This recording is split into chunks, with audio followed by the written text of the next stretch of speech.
दोस्तों, आपने सुना ही होगा अक्सर कि लोग कहते हैं कि अंधेरे अपने अंदर बहुत रात छुपा लेता है। तो ये जो कहानी है ये भी एक छोटे से गांव की है और थोड़े टाइम पुरानी स्टोरी है। तो आपने सुना होगा कि आम के बाग होते हैं, बहुत बड़े बड़े होते हैं। तो ये जो गांव था इसके पास ही कुछ खेतों से सटा हुआ एक बहुत बड़ा आम का बाग था जिसको काला बाग कहा जाता था।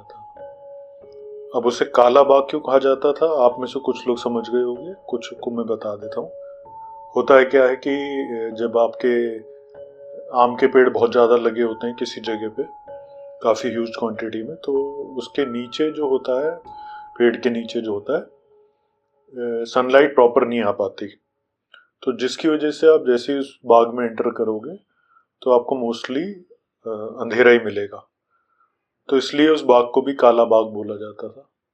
और वो गांव से काफ़ी 2-3 खेत छोड़ के फिर आगे शुरू हो जाता था। तो जो गांव था उसकी पॉपुलेशन बहुत ज़्यादा नहीं थी, अराउंड ऐसी 450-550 हाउसेस थे उसमें, और मोस्टली जमींदार लोग थे। तो जो काला बाग था उसमें मतलब नॉर्मल ऐसा कुछ होता नहीं था।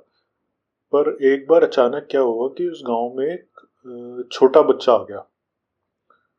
तो वो छोटा बच्चा क्या था, वो उस काले बाग में आके रहने लगा। और वो छोटा बच्चे की एज ऐसी होगी 12-14 साल के करीब की होगी। और वो थोड़े से, जिसे हम कहते हैं ना कि स्पिरिचुअल ड्रेस वगैरह पहनता था। तो लोग, आपको पता ही है कि हम लोग जो है थोड़ा बिलीव रखते हैं स्पिरिचुअल थिंग में, तो लोग भी उस पर बिलीव रखने लगे और उसके पास जाने लगे उसे। और वैसे भी छोटा बच्चा था तो इन जनरल गांव वाले पूछ ही लेते हैं कि कुछ खाने की परेशानी, तू कहाँ से आया है, कैसे है। तो उस बच्चे ने आके बताया कि मैं ऐसे ऐसे साधु लोगों के साथ रहता था, अब हम सब अलग अलग दिशाओं में चले गए, दीक्षा लेने की वजह से मैं भी अलग अलग गाँव में जाता हूँ, तो कुछ दिन के लिए मैं इस बाग में रुका हूँ। तो वो आता और गांव वालों से रोज सुबह और शाम का अपना खाने वगैरह का इंतजाम करके उस बाग में रात में रहने चले जाता। अब लोगों ने जब रहने लग गया तो लोगों ने उसको थोड़ा बहुत, जैसे खाट वगैरह दे दी या कुछ थोड़ा बहुत सामान दे दिया, क्योंकि वो घरों में रहने को मना कर देता था।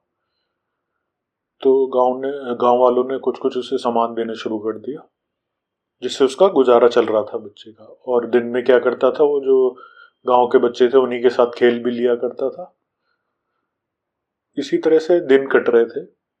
पर जब से वो बच्चा आया, गांव वालों ने कुछ नोटिस करना शुरू किया कि अचानक रात में जो है उस बाग के तरफ से, आपने सुना ही होगा कि गांव वगैरह में रात को इन जनरल आपने देखा होगा जो जैकल वगैरह या फिर वुल्फ वगैरह साउंड करते हैं, हाउलिंग वगैरह आती है।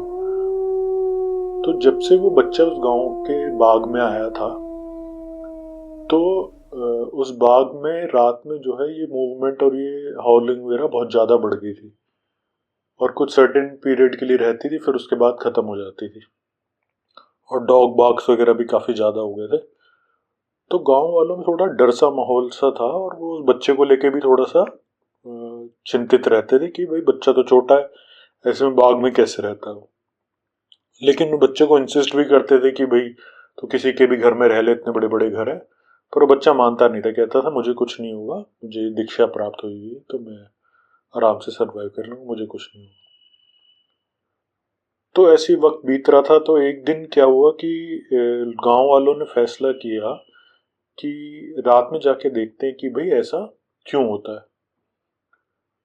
तो जिस दिन काफी ज्यादा ये आवाजें, नॉइज वगैरह आ रही थी, उस दिन गांव वालों ने सोचा चलो आज इकट्ठा होते हैं और चल के देखते हैं। गांव वालों ने तैयारी करी, अपने जो नॉर्मल हथियार होते हैं, लाठी डंडा वगैरह लेके वो लोग वहां पहुंचे, और कुछ लालटेन वगैरह भी थी उनके पास। तो अब वो हम लोगों ने बाग के अंदर एंट्री की, और जो हाउलिंग वगैरह की नॉइज वगैरह थी वो आ ही रही थी, और वो बाग भी बहुत बड़ा था। तो जैसे ही वो एंट्री करके अंदर जाने लगे तो वो हाउलिंग की आवाज़ जो है दूर दूर जाने लगी। तो लोगों ने सोचा हम लोग एक घेराव करके चलते हैं, 8-10 लोग एक तरफ, 8-10 लोग एक तरफ, ऐसे उन्होंने एक ग्रुप बनाया और वो चलते चले गए। तो आगे जैसे बढ़ते चले गए, उन्होंने एक घेराव सा कर लिया राउंड सी शेप में।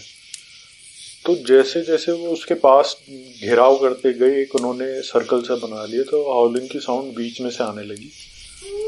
और वो मतलब बहुत ज़्यादा ऐसे मल्टीपल साउंड वगैरह थे। तो अब वो मतलब ऐसा सीन हो गया था कि उनको बिलीव करना मुश्किल होता जा रहा था। जैसे जैसे वो क्लोज होते जा रहे थे, आपस में एक सर्कल बनाते हुए, उन्हें नॉइज ज़्यादा आने लग गई थी। तो आगे बढ़ते बढ़ते बढ़ते उन्हें दिखा ढेर सारा एक जगह धुआं से इकट्ठा हो रहा है। और जहाँ वो बच्चा सोया करता था उस जगह पे कुछ भी नहीं है। जो सामान वगैरह था उस बच्चे का सब वहीं था। तो जैसे जैसे वो सर्कल बढ़ाते हुए आगे आगे बीच में एक सेंटर पोर्शन में जाने लग गए, हॉलिंग वगैरह वो सब बढ़ने लग गई। तो जैसे ही वो बीच में पहुंचे, उन्होंने जो सीन देखा, उस सीन को देख के उनके सबकी रूह कांप गई। वो जो छोटा बच्चा था, वो आपने देखा होगा, एक आदमी जिसके हाथ में एक लंबा सा गंडासा होता है, जिसमें एक छोटा सा वेपन ऊपर अटैच्ड होता है, नीचे एक लकड़ी या लाठी सी होती है लंबी सी, वो लेके जो है तपस्या कर रहा है। तो वो और कोई नहीं, वो लड़का ही था, लेकिन उसकी आंखें और उसका पूरा स्ट्रक्चर जो है, वो लड़का बदल चुका था, एक डेविल रूप में आ गया था।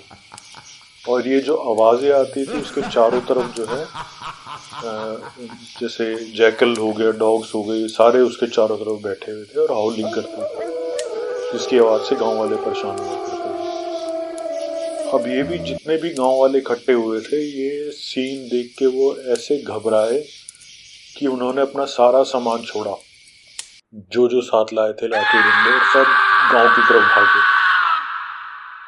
गांव की तरफ भागे तो जो हॉलिंग वगैरह उन सब की नॉइज थी, वो तो उनको देख के एकदम बंद हो गई थी। वो सारे गांव की तरफ भागे और सब कुछ एकदम से खामोश हो गया। अब अगले दिन गांव वालों ने सोचा, ये मतलब क्या माजरा है, क्या चल रहा है, इसको पता करो। सारे इकट्ठे हुए गांव वाले, और फिर वो बाग के अंदर गए।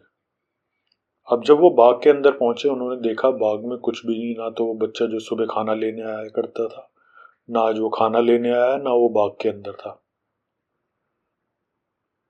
तो जब उन्होंने देखा कि वो बच्चा गायब है और सामान वगैरह जो उन्होंने दिया था, वो खाट वगैरह सब वहीं पे है, ना बच्चा है ना कुछ है बाग में, तो वो समझ गए यहाँ पे कुछ गड़बड़ है। खैर, उन्होंने अपने आसपास से जो भी तांत्रिक या जो भी होते हैं उनको बुलवाया, और पूरे गांव को, कहते हैं कि आपने सुना होगा कि बांध लेना या पूजा करवा लेना, तो उन्हें पूरे गांव के चारों तरफ पूजा वगैरह कराई। और उसके बाद से खैर रात में वो हॉलिंग वगैरह की नॉइजेज वगैरह आनी बंद हो गई। वो बच्चा भी पता नहीं कहाँ चला गया। खैर ये वक्त बीता और कुछ समय बाद उस गांव में कुछ अघोरी आए। आपने देखा होगा, नॉर्मली अघोरी कहीं गांव वगैरह शहर की तरफ कम ही जाते हैं, पर वो उस गांव में आए थे तो लोगों को कुछ डाउट हुआ, क्योंकि नॉर्मली गांव में तो साधु संत या फिर कुछ मंडलियाँ चौकियाँ आती हैं जो पूजा पाठ करती हैं, कुछ दक्षिणा मांगती हैं, पर अघोरी वगैरह नहीं आता है। आपने भी देखा होगा या आपको मालूम होगा। तो खैर गांव वालों ने हिम्मत करके अघोरी से पूछा कि भाई आपका आना यहाँ कैसे हुआ। तो अघोरी ने बताया कि हमारे साथ में एक बच्चा था जिसको हमने दीक्षा दी थी, और वो साधु का रूप लेके आया हुआ था, तो हम उसे ढूंढते फिर रहे हैं। उसको हमने दीक्षा दी थी और कुछ समय बाद लौट के आने को कहा था, और वो बच्चा चला गया और फिर आज तक लौट के नहीं आया। तो लोग समझ गए शायद ये उसी बच्चे की बात कर रहे हैं जो कुछ समय के लिए हमारे गांव में था। तो लोगों ने उस बच्चे की सारी कहानी, जितने भी दिन वो यहाँ रहा, वो सब उन अघोरी बाबा को बताई। तो खैर अघोरी बाबा वहां रुके तो नहीं, लेकिन जाते जाते वो ये जरूर बोल गए कि अगर वो बच्चा फिर कभी यहाँ दिखाई दे तो उसे रुकने मत देना, क्योंकि वो बच्चा नहीं है, वो तंत्र मंत्र की विद्या से बनाया हुआ एक शैतान है, और वो शैतान आपको कभी भी हानि पहुंचा सकता है। हम उसी को अपने वश में करने के लिए जगह जगह तलाश कर रहे हैं उसकी, वो हमारे वश से बाहर हो चुका है। तो दोस्तों, आप जानते हैं कि ऐसी बहुत सी चीजें हैं दुनिया में जो होती हैं, और हमें ऐसी बहुत सी चीजों का पता नहीं रहता। ये हादसा भी कुछ उन्हीं में से था, जो एक कहानी बन के रह गया।